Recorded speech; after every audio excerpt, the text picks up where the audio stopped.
안녕하세요. 지혜의 샘에 오신 여러분을 진심으로 환영합니다. 오늘 우리가 함께 나눌 이야기가 여러분의 마음의 깊은 울림과 따뜻한 위로를 전해주기를 소망합니다. 만약 이 말씀이 여러분의 영혼의 작은 등불이 된다면 하나님의 은혜가 더 널리 퍼져나갈 수 있도록 이 영상을 소중한 분들과 함께 나눠주시고 구독을 통해 저희의 여정에 계속 동행해 주시길 부탁드립니다. 주님의 이름으로 여러분 한 분 한 분을 축복합니다. 우리에게는 단 한 번뿐인 인생이 주어졌습니다. 그 삶은 마땅히 가치가 있어야 하고 의미가 있어야 하며 분명한 목적을 가져야 합니다. 그리고 솔직히 말해 우리의 삶은 경이로움으로 가득 차야 마땅합니다. 하지만 제 주변을 둘러보면 혼란과 패배, 그리고 깊은 낙심 속에서 살아가는 수많은 삶을 마주하게 됩니다. 저는 이 문제에 대해 오랫동안 마음 아파하며 기도해왔습니다. 왜냐하면 성취감 없는 삶, 목적을 잃어버린 삶은 그저 존재만 할 뿐 진정한 의미의 삶이라고 말하기 어렵기 때문입니다. 제가 성경을 읽으며 깨달은 바에 따르면 하나님께서는 우리에게 상상을 초월하는 축복의 삶을 약속하셨습니다. 말 그대로 경이로움을 넘어선 삶을 말입니다. 그렇다면 이토록 혼란스럽고 정의하기 어려운 시대를 살아가는 우리에게는 과연 어떤 모습이 필요한 것일까요? 어디로 가야 할지 방향을 잃고 늘 예상치 못한 결과에 좌절하는 이 세상 속에서 말입니다. 성경은 성령님께서 한 신자의 삶을 온전히 다스리실 때 나타나는 모습에 대해 이렇게 증언합니다. 오직 성령의 열매는 사랑과 희락과 화평과 오래 참음과 자비와 양선과 충성과 온유와 절제니 이 9가지 열매는 시대와 문화를 초월하여 하나님께서 그리시는 가장 이상적인 인간의 모습입니다. 이 혼돈의 역사 속에서 우리가 어떤 사람이 되어야 하는가? 라는 질문에 대한 하나님의 대답이 바로 여기에 있습니다. 하나님께서는 우리를 사랑과 기쁨, 그리고 평화의 사람으로 부르십니다. 우리의 삶에 인내의 힘이 깃들기를 원하시고 도움이 필요한 이들을 향한 긍휼의 마음을 품기를 바라십니다. 또한 우리는 너그러움과 베풀매 사람이 되어야 합니다. 이것이 바로 하나님께서 꿈꾸시는 이상적인 모습입니다. 그리고 믿기 어려우시겠지만 우리는 바로 그런 사람이 될 수 있습니다. 아니, 본래 그런 존재로 창조되었습니다. 이렇게 말씀드려도 될까요? 그리스도께서 십자가에 달려 돌아가신 이유는 바로 우리를 그러한 사람으로 만드시기 위함이었습니다. 주 예수 그리스도께서는 요한복음 10장 10절에서 이렇게 말씀하셨습니다. 내가 온 것은 양으로 생명을 얻게 하고 더 풍성히 얻게 하려는 것이라. 이는 경이로움을 넘어선 삶, 바로 그 풍성한 삶에 대한 약속입니다. 하지만 우리가 그토록 원하는 그곳에 도달하기까지 길을 가로막는 몇 가지 장애물들이 있습니다. 주님께서 약속하신 삶과 우리가 지금 경험하는 삶 사이에 왜 이토록 큰 간격이 존재하는 것일까요? 무엇이 우리를 가로막고 있는 것일까요?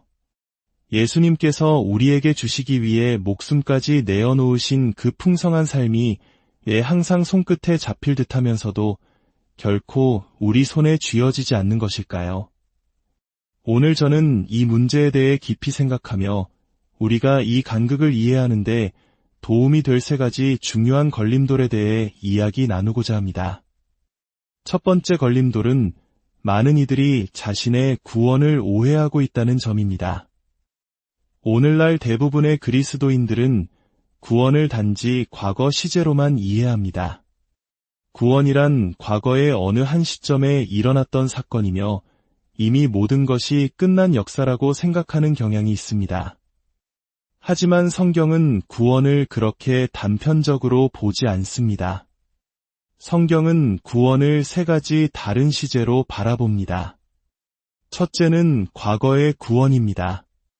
만약 여러분이 예수 그리스도를 구주로 영접했다면 여러분은 나는 구원받았다 라고 말할 수 있습니다. 이는 그리스도를 믿기로 결단한 바로 그 순간을 가리킵니다. 하지만 성경은 동시에 우리가 구원받은 이후에도 계속해서 구원받아 가고 있다고 가르칩니다. 이것이 현재의 구원입니다. 우리의 영혼은 영원한 구원을 얻었지만 이 땅에서의 삶을 살아가는 동안 우리는 죄의 권세로부터 점진적으로 구원받아가는 과정, 즉 성화의 과정을 겪게 됩니다. 그리고 마지막으로 미래의 구원이 있습니다. 성경은 언젠가 우리가 주님 앞에 서게 될 것이며 그분과 같이 온전한 모습으로 변화될 것이라고 약속합니다. 그때 우리는 궁극적으로 구원받게 될 것입니다. 정리하자면 이렇습니다. 우리는 믿는 순간 죄의 형벌로부터 구원받았습니다. 그리스도인으로서 살아가는 동안 우리는 삶을 지배하는 죄의 권세로부터 점차 구원받아 갑니다. 그리고 마침내 하나님을 찬양하게 될 그날 우리는 죄의 존재 자체로부터 완전히 구원받게 될 것입니다. 우리 곁에는 더 이상 어떤 죄도 존재하지 않게 될 것입니다. 부디 귀 기울여 주십시오. 만약 여러분이 구원을 과거의 사건으로만 묶어둔다면 결코 경이로움을 넘어선 삶을 경험할 수 없습니다. 구원은 단지 내가 구원받았다 해서 끝나는 것이 아니라 나는 지금도 구원받고 있으며 마침내 온전히 구원받을 것이다라는 역동적인 여정이기 때문입니다. 두 번째 걸림돌은 행위라는 개념을 잘못 적용하는 것입니다. 이것은 조금 신학적인 내용일 수 있지만 결코 어렵지 않으니 잠시만 집중해 주십시오. 신약 성경은 우리가 구원받는 것이 우리의 노력의 결과가 아님을 분명히 합니다. 그것은 전적인 하나님의 은혜의 결과입니다. 하지만 저는 성경의 중요한 구절들 속에서 한 가지 놀라운 패턴을 발견했습니다. 선한 행위와 상관없이 구원받는다는 교리가 나오는 곳에는 거의 항상 선한 행위를 위하여 구원받았다는 교리가 함께 따라 나온다는 사실입니다. 많은 사람들이 딜레마에 빠집니다. 나는 행위가 아닌 은혜로 구원받았다고 배웠는데 그럼 구원받은 후에 나는 무엇을 해야 하는가? 이 질문에 대한 답을 두 개의 성경 구절을 통해 명확히 알려드리겠습니다. 먼저 에베소서 2장 8절과 9절입니다. 너희는 그 은혜에 의하여 믿음으로 말미암아 구원을 받았으니 이것은 너희에게서 난 것이 아니요 하나님의 선물이라. 행위에서 난 것이 아니니 이는 누구든지 자랑하지 못하게 함이라. 그리고 디도서 3장 5절입니다. 우리를 구원하시되 우리가 행한 바 의로운 행위로 말미암지 아니하고 오직 그의 긍휼하심을 따라 중생의 씻음과 성령의 새롭게 하심으로 하셨나니 사도 바울은 이 두 구절에서 명확하고 지울 수 없으며 무조건적으로 선언합니다. 행위로 구원받는다는 것은 존재하지 않습니다. 당신이 아무리 많은 선행을 쌓아도 그리스도인이 될 수는 없습니다. 우리는 오직 행위와 상관없이 하나님의 은혜로 구원받았습니다. 모두 이 사실을 마음에 새기셨으리라 믿습니다. 하지만 여기서 멈추어서는 안 됩니다. 에베소서 2장 8절과 9절 바로 뒤에는 10절이 따라옵니다. 읽어보셨습니까? 우리는 그가 만드신 바라. 그리스도 예수 안에서 선한 일을 위하여 지으심을 받은 자니 이 일은 하나님이 전에 예비하사 우리로 그 가운데서 행하게 하려 하심이니라. 보십시오. 선한 행위로 구원받은 것이 아니라 선한 행위를 위하여 구원받은 것입니다. 디도서 3장도 마찬가지입니다. 8절은 훨씬 더 강력하게 말합니다. 이 말이 미쁘도다. 원하건대 너는 이 여러 것에 대하여 굳세게 말하라. 이는 하나님을 믿는 자들로 하여금 조심하여 선한 일을 힘쓰게 하려 함이라. 이것은 아름다우며 사람들에게 유익하니라. 때때로 우리는 구원을 이미 끝난 과거의 사건으로만 여기거나 구원받은 신자에게 주어진 선한 행위의 놀라운 사명을 오해하기 때문에 하나님께서 예비하신 풍성한 삶을 놓치고 맙니다. 세 번째 걸림돌은 영성에 대한 잘못된 생각입니다. 어쩌면 조금은 신비롭게 들릴 수도 있지만 저처럼 오랜 시간 신앙생활을 해오신 분들이라면 금방 이해하실 겁니다. 신약 성경은 그리스도인들에게 행동할 것을 끊임없이 요구합니다. 성화, 즉 거룩해져가는 과정이 우리를 대신하여 저절로 이루어질 것이라고 말하지 않습니다. 우리는 믿음의 선한 싸움의 한복판에 있으며 우리는 직접 싸워야 합니다. 하지만 감사하게도 우리에게는 싸울 힘이 있습니다. 우리가 믿음으로 위롭다 하심을 받고 성령으로 거듭나는 순간 우리는 그 능력을 받게 됩니다. 신약 성경이 말하는 성화의 방법은 우리에게 그 능력이 있음을 계속해서 상기시켜주는 것입니다. 그리고 이제 그것을 상기했으니 나아가 실천하라고 격려하는 것입니다. 그렇다면 경이로운 삶으로 가는 길, 그 구체적인 지도는 어디에 있을까요? 빌립보서 2장으로 여러분을 초대합니다. 빌립보서는 제가 참으로 사랑하는 책입니다. 우리의 삶의 수많은 질문에 대해 지혜로운 답을 주기 때문입니다. 빌립보서 2장 12절과 13절 말씀을 읽어드리겠습니다. 제가 앞에서 설명해드린 내용을 기억하며 들으시면 그 의미가 새롭게 다가올 것입니다. 그러므로 나의 사랑하는 자들아, 너희가 나 있을 때뿐 아니라 더욱 지금 나 없을 때에도 항상 복종하여 두렵고 떨림으로 너희 구원을 이루라. 너희 안에서 행하시는 이는 하나님이시니 자기의 기쁘신 뜻을 위하여 너희에게 소원을 두고 행하게 하시나니 잠깐만요 라고 반문하실지도 모릅니다. 방금 구원을 위해 일할 필요가 없다고 하지 않으셨습니까? 네, 그렇게 말씀드렸습니다. 성경이 그렇게 말하기 때문이며 저는 제 말을 뒤집는 것이 아닙니다. 다만 우리가 말씀을 주에 깊게 읽지 않았을 뿐입니다. 성경은 구원을 위해 일하라고 말하지 않습니다.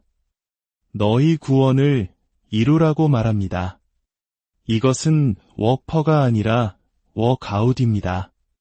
마치 헬스장에서 운동하여 근육을 키우듯 이미 우리 안에 있는 잠재력을 밖으로 드러내고 발전시키라는 의미입니다. 즉, 하나님께서 이미 우리 안에 심어주신 것을 밖으로 끄집어내어 완성하라는 명령입니다. 하나님은 우리 안에 일하십니다. 그리고 우리는 하나님께서 우리 안에서 이루신 것을 밖으로 드러내며 일해야 합니다. 하나님께서 우리에게 필요한 모든 것을 주셨다고 해서 우리가 그저 가만히 앉아 그것을 쥐고만 있으라는 뜻이 아닙니다. 여러분의 신앙 성장, 그 책임은 누구에게 있습니까? 그저 편안히 앉아 성령님께서 어느 날 갑자기 나를 변화시켜 주시기만을 기다리고 있지는 않습니까? 그런 방식이 통하지 않는다는 것을 우리는 이미 알고 있습니다. 우리는 잘못된 것을 기다리고 있었던 것입니다. 성경은 인간의 역할과 하나님의 역할 사이의 긴장감을 완벽한 균형 속에서 유지합니다. 당신이 그리스도인이 되는 순간 당신은 생명과 경건에 속한 모든 것을 이미 받았습니다. 하나님께서는 마치 땅속에 귀한 광물을 묻어두시듯 우리 안에 그 모든 것을 넣어주셨습니다. 뿐만 아니라 그분은 우리에게 귀한 약속, 즉 성경이라는 안내서를 주셨습니다. 빌립보서의 말씀으로 돌아가 봅시다. 두렵고 떨림으로 너희 구원을 이루라고 한 뒤 하나님께서 우리 안에서 소원을 두고 행하신다고 했습니다. 그렇다면 구원을 이루는 삶은 구체적으로 어떤 모습일까요? 바로 다음 구절인 14절이 그 답을 줍니다. 모든 일을 원망과 시비가 없이 하라. 이것이 좋은 출발점입니다. 아마 우리는 주차할 곳을 찾지 못했다고 불평했을 수도 있고 오늘 아침 교회에 와서 누군가 내 자리에 앉았다고 불평했을지도 모릅니다. 우리 모두에게는 하나님의 도우심이 필요합니다.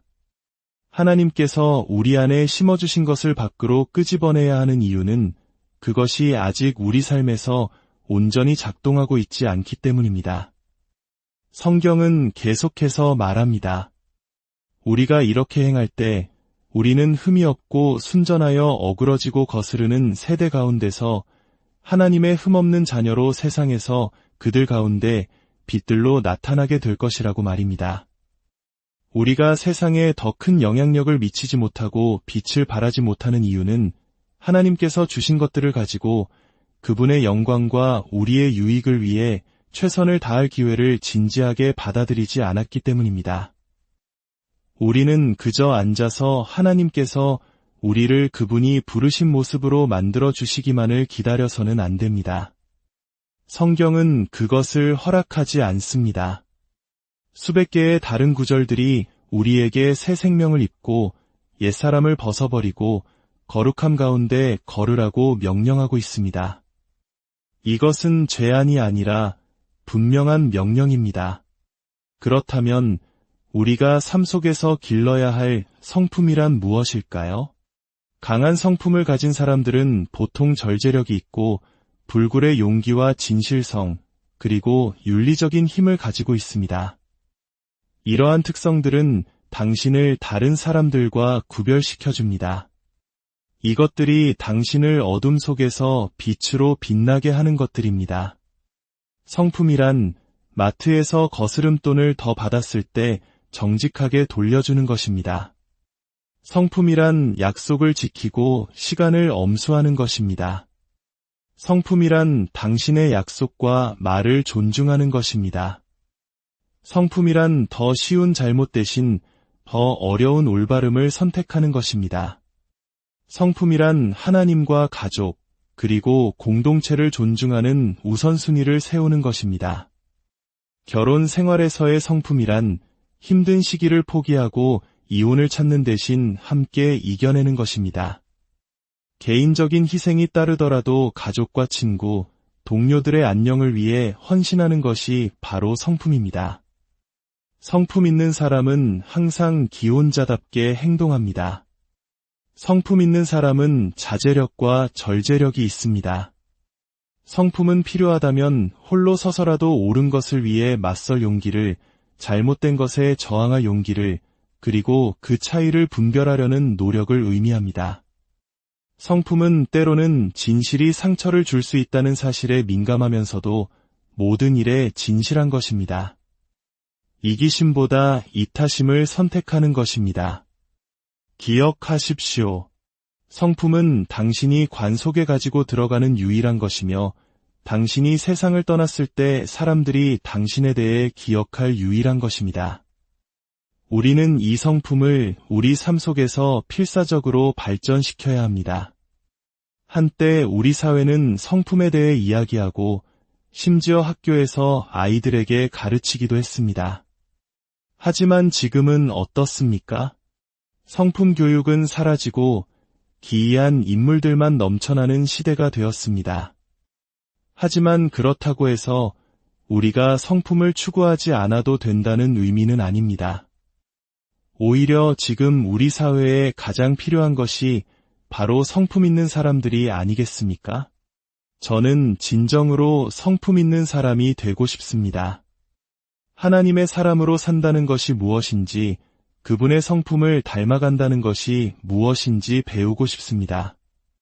왜냐하면 좋든 싫든 언젠가 중요한 사람들은 당신과 저를 주목할 것이기 때문입니다. 그들은 우리가 무엇을 하고 어떻게 반응하는지를 지켜볼 것입니다. 어쩌면 우리는 알지 못할 수도 있지만 그들은 딸을 본보기가 필요하기에 우리를 바라보고 있습니다. 자녀들은 부모가 옳은 일을 하기를 바라고 있습니다. 당신이 방에 들어설 때마다, 모임에 참석할 때마다, 다른 사람의 삶에 관여할 때마다 당신은 성품 있는 사람으로서 긍정적인 유산을 남길 기회를 갖게 됩니다. 여러분, 제가 지금까지 이야기한 것을 신학적인 용어로 성화라고 합니다. 성화란 우리가 이미 신분적으로 얻은 것을 실제 삶 속에서 이루어가는 과정이라고 가장 잘 정의할 수 있습니다. 하나님께서 우리에게 되라고 부르시는 모든 것은 이미 그분의 생각 속에서는 우리가 된 모습입니다. 이제 그분은 우리가 날마다 천국에서 이미 우리가 된 그 모습으로 변화되어 가기를 부르시는 것입니다. 전능하신 하나님께서는 세상이 창조되기도 전에 우리를 사랑하셨습니다. 그 사실만으로도 충분하지 않습니까? 하지만 하나님께서는 거기서 멈추지 않으셨습니다. 그분은 우리를 사랑하셨고 그 사랑을 증명하기 위해 자신의 독생자를 우리에게 보내셨습니다. 하나님께서는 당신과 나를 향한 그분의 사랑을 보여주시기 위해 행동하셨습니다. 만약 여러분이 그분의 사랑이 얼마나 큰지 이해하지 못해 그 사랑을 받아들인 적이 없다면 오늘 그 사랑을 받아들이시기를 간절히 권합니다. 하나님께서는 당신을 너무나 사랑하셔서 자신의 아들을 하늘에 두지 않으시고 이 땅에 보내셨습니다. 그분이 우리와 같이 되게 하시고 십자가로 나아가 우리가 결코 갚을 수 없는 우리 죄의 대가를 치르게 하셨습니다. 그리하여 우리가 하나님 아버지 앞에 당당히 설 수 있게 된 것입니다. 사랑은 단순한 감정이 아닙니다. 성령의 첫 번째 열매인 사랑은 일터에 장갑을 끼고 있으며 삶의 일상적인 문제들을 다룹니다. 그것은 외로운 자를 안아주고 굶주린 자를 먹이며 병든 자를 돌보고 슬퍼하는 자를 위로하며 견디기 힘든 사람을 참아내는 매우 실질적인 힘입니다. 예수님께서 이 땅에 오시기 전까지 세상은 이런 종류의 사랑을 경험한 적이 없었습니다. 세상의 사랑 개념은 매우 자기중심적이었습니다. 대가를 바라는 사랑, 무언가를 얻기 위한 사랑이었습니다. 그러나 하나님께서 그의 아들을 사랑의 선물로 이 세상에 보내셨을 때 그 특별한 타인을 향한 아가페 사랑이 예수 그리스도 안에서 우리 모두가 볼 수 있도록 나타났습니다. 놀라운 사실은 사랑은 선택사항이 아니라 명령이라는 것입니다. 신약 성경 곳곳에는 사랑의 명령이 전시되어 있습니다. 많은 신자들이 이 사실에 충격을 받습니다. 왜냐하면 그들은 사랑을 명령할 수 없다고 믿기 때문입니다. 사랑은 마치 길을 걷다가 구덩이에 빠지듯 사랑에 빠지는 것이라고 생각합니다. 하지만 성경은 우리가 서로 사랑할 책임이 있다고 말합니다. 요한복음 13장 34절은 새 계명을 너희에게 주노니 서로 사랑하라. 내가 너희를 사랑한 것 같이 너희도 서로 사랑하라고 말씀합니다. 요한복음 15장 12절과 17절에서도 예수님은 반복해서 서로 사랑할 것을 명령하십니다. 성경은 55번이나 우리에게 사랑하라고 명령합니다. 남편들에게는 아내를 사랑하라고 명령합니다. 그럴 기분이 아닌데요. 라는 변명은 통하지 않습니다. 사랑은 감정이 아니라 행동이기 때문입니다. 사랑은 반응이며 동사입니다. 느낌은 행동 뒤에 따라옵니다. 우리가 어떻게 이 사랑을 키울 수 있을까요? 먼저 하나님께서 우리를 얼마나 사랑하셨는지를 깊이 묵상해야 합니다. 우리가 하나님께서 우리를 사랑하신 것처럼 서로 사랑해야 한다면 우리는 먼저 그분의 사랑의 깊이와 넓이를 배워야 합니다. 그분의 사랑이 우리 사랑의 본보기가 되기 때문입니다. 아프가니스탄에서 있었던 마이클 머피 중이의 이야기는 우리에게 많은 것을 생각하게 합니다. 2005년 그는 테러리스트를 수색하는 임무 중 50여 명의 적에게 포위되었습니다. 탄약은 떨어지고 팀원들은 부상을 입었습니다. 유일한 생존자의 증언에 따르면 상황은 절망적이었습니다. 머피 중위는 통신이 두절된 산악 지형에서 도움을 요청하기 위해 적의 총탄이 쏟아지는 개활지로 스스로를 노출시켜야 했습니다. 그는 침착하게 부대의 위치를 알렸고 그 과정에서 등에 2발의 총상을 입었습니다. 그는 수화기를 떨어뜨렸지만 다시 주워 통화를 마쳤고 마지막에는 감사합니다 라고 말하기까지 했습니다. 그의 아버지는 아들이 전사한 후 기자들에게 이렇게 말했습니다.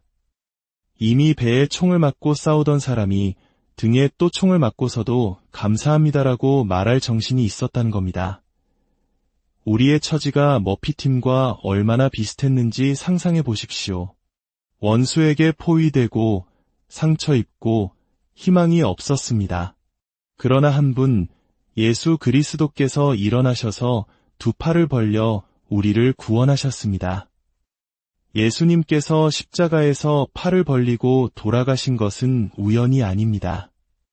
그것은 온 세상을 품으시고 당신과 저를 향해 다가오시는 그분의 방식이었습니다. 다음으로 우리는 세상이 줄 수 없는 기쁨을 추구해야 합니다. 많은 통계들이 물질적 풍요가 반드시 행복으로 이어지지는 않음을 보여줍니다. 선진국에서 오히려 우울증 비율이 더 높다는 연구 결과도 있습니다. 이는 기쁨과 행복이 반드시 환경에 좌우되는 것이 아님을 말해줍니다. 성경에서 기쁨에 대해 이야기할 때 우리는 두 가지 놀라운 사실을 발견합니다. 첫째, 하나님께서 기쁨을 경험하신다는 것입니다. 이사야서는 신랑이 신부를 기뻐함 같이 하나님께서 우리를 기뻐하신다고 말합니다. 스바냐서는 주님께서 우리로 말미암아 기쁨을 이기지 못하시며 노래하며 즐거워하신다고 선포합니다. 하나님은 우리를 보며 즐거워하시는 분입니다. 둘째, 하나님께서는 우리가 기쁨을 경험하기를 원하신다는 것입니다. 요한복음에서 예수님은 내 기쁨이 너희 안에 있어 너희 기쁨을 충만하게 하려 함이라고 말씀하셨습니다. 예수님의 사역은 언제나 기쁨으로 둘러싸여 있었습니다. 그분의 탄생은 세상에 기쁨을 가져왔고 그분이 가시는 곳마다 기쁨이 창조되었습니다. 그리스도인의 기쁨은 너무나 독특해서 어려움과 시련 속에서도 나타납니다.